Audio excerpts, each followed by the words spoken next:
שלום, ברוכים הבאים לערוץ שלי, אני קלרה והיום רציתי להציע לכם מתכון לערבot שבועות, אבל משהו טיפה שונה ממה שאנחנו עושים בדרך כלל. בחרתי לעשות שרלוט במילוי מוס גבינה, זה עוגה שהיא מאוד רכה ומרעננת, וכדי להגדיל את זה בחרתי להכין אותה עם פירות טרופיים. כאילו אחרי גל החום שהיה לנו אני עוד לא מסוגלת לאכול שוקולד, ואז אני אסביר לכם מה קורה פה. אז זה איך שהעוגה נראית בפנים. יש מסביב ובתחתית עוגיות שנקראות בישקוטים, נראה לי, הן עוגיות מאוד רכות, ובפנים שמתי מוס גבינה עם חתיכות מנגו וקוקוס טחון. באמצע יש שרבט ג'ל פסיפלורה אננס, ומעל העוגה עשיתי קישוט עם אותם פירות וגם קיווי ותפוחים. אז אם אתם אוהבים את המתכון הזה, תשימו לייק, תירשמו לערוץ, ועכשיו אני אסביר לכם איך עושים את העוגה. אני מתחילה עם השרבט אננס פסיפלורה. בשביל זה אתם צריכים 100 גרם מיץ אננס, 100 גרם מיץ פסיפלורה. אני משתמשת בפסיפלורה קפואה, אפשר גם טריה כמובן, ואם אתם לא מוצאים את זה בכלל, אפשר להחליף בעוד מיץ, לדוגמה לשים פעמיים מיץ אננס, או להחליף עם מנגו או מה שבא לכם. ואתם גם צריכים טיפה ג'לטין. בשביל הג'לטין לקחתי 2 כפות מהמיץ הזה, ופיזרתי עליו 3 גרם של אבקת ג'לטין, ושמתי את זה טיפה במקרר. אני לא מוסיפה סוכר כי אני רוצה שזה יישאר טיפה מרענן וזה, ויש כבר סוכר במיץ אננס. אז קודם אני מחממת את שני המיצים ביחד, ופה הכנתי רינג קוטר 12 סנטימטר על ניילון נצמד. הכי טוב זה היה 14 סנטימטר, אבל אין לי, אז קחו פשוט רינג טיפה יותר קטן. כשהמיץ חם אני סוגרת את האש ואני מוסיפה את הג'לטין. אני מערבבת עד שהכל ינמס. אני מחכה כמה דקות שזה יהיה טיפה פחות חם, ואז אני שופכת את זה בתוך הרינג. הניילון צריך להיות מאוד צמוד לרינג, אז אני ממליצה להשתמש בטייפ. ואז אני מכניסה את זה למקפיא עד הרכבה. עכשיו אני אעשה את העוגיות. בשביל זה אתם צריכים 120 גרם חלבון, 80 גרם חלמון, זה בערך מה שאתם מקבלים עם 4 ביצים בינוניות, 100 גרם קמח שסיננתי, 100 גרם סוכר וכמה כפות גדולות של אבקת סוכר. לפני שאני אתחיל להכין את הבצק, אני מציירת הכל על נייר אפייה, כי צריך להשתמש בבצק מיד אחרי ההכנה. אז ציירתי 2 עיגולים קוטר 16 סנטימטר, וגם עשיתי מלבן.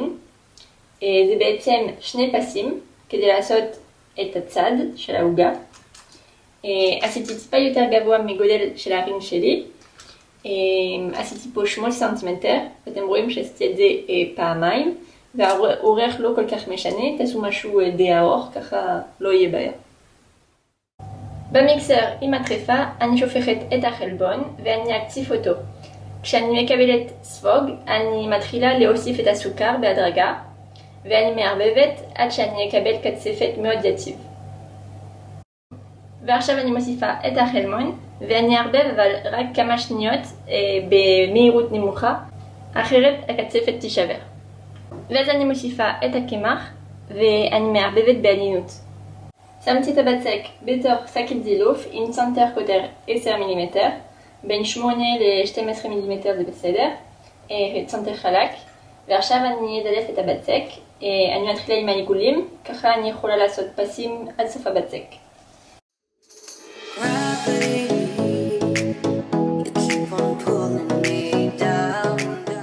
אם יש חור בין 2 פסים של בצק זה בסדר, כי זה בצק שמתנפח באפייה.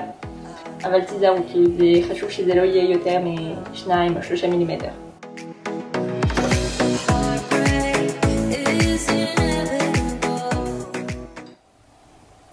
עכשיו אני מפזרת אבקת סוכר על העוגיות.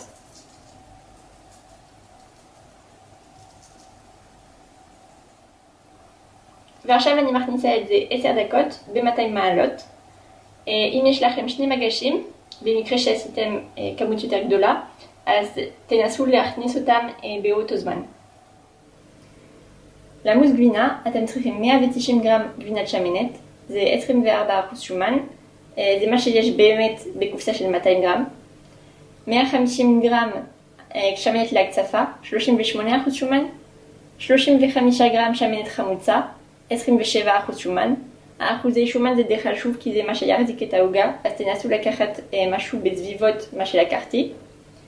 55 גרם אבקת סוכר, 75 גרם מנגו, זה מנגו קפוא שחתכתי בקוביות, אתם כמובן יכולים להשתמש במנגו טרי. 25 גרם קוקוס טחון, אם אתם לא אוהבים קוקוס אפשר להוריד את זה, וטיפה תמצית וניל, זה גם לא חובה. קודם אני אקציף את השמנת, אני משתמשת במטריפה ובקערה שהיו 10 דקות במקפיא, והשמנת גם מאוד קרה. אני מקציפה את השמנת למשהו מאוד יציב, אבל תיזהרו כי יותר מזה תקבלו חתיכות חמה בתוך השמנת. עכשיו בתוך קערה אני מערבבת את הגבינה עם השמנת החמוצה ואבקת סוכר. עכשיו אני מוסיפה את הקוקוס, המנגו והווניל. תיזהרו עם המנגו, צריך להוריד את רוב המיץ. ואז אני מוסיפה את השמנת בעדינות. ואז כשהכל מעורבב, אני מוכנה להרכיב את העוגה. עכשיו אני מטפלת בעוגות. הורדתי את הנייר, זה אמור להיות מאוד קל עם העוגה מספיק אפויה. ואני מורידה את הסוכר המיותר, פשוט צריך לתת כמה מכות והסוכר נופל. אתם גם יכולים להשתמש בנברשת.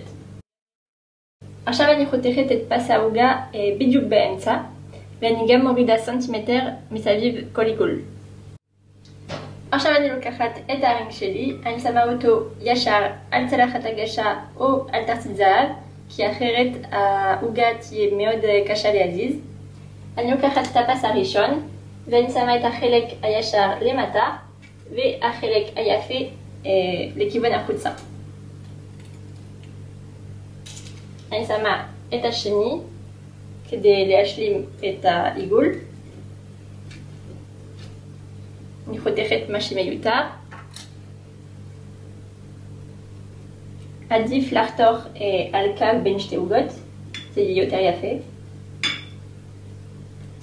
וללחוץ כדי להכניס אותה. ככה. אני גם שמה את התחתית, החלק היפה למטה.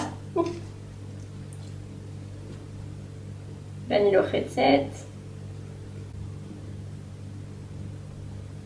אתם מקבלים משהו כזה, בלי שום חור. עכשיו אתם לא חייבים כי העוגה כבר מאוד רכה, אבל אני שמה טיפה מיץ אננס עם מברשת. אל תגזימו כי אתם לא רוצים שהעוגה תהיה ממש רטובה, אחרת זה יהיה גם שביר, אבל טיפה. ואז אני שמה מוס גבינה עד אמצע הגובה בערך. הוצאתי את השרבה פסיפלורה אננס מהמקפיא, אני עוברת עם סכין מסביב. צריך שזה יהיה לפחות שעתיים במקפיא. ואני מכניסה את זה באמצע.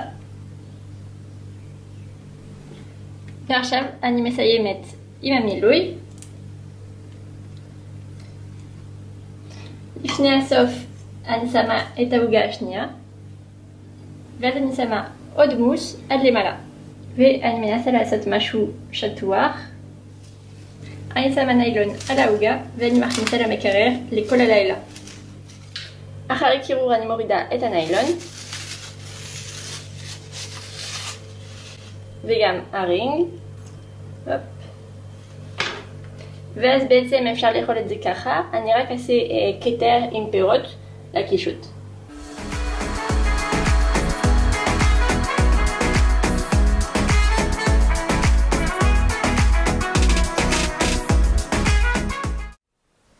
וזהו המתכון נגמר, אני מקווה שאהבתם, אל תשכחו לשים לייק, ואם עוד לא נרשמתם, תקליקו עליי עכשיו כדי להירשם לערוץ ולראות את כל המתכונים שלי.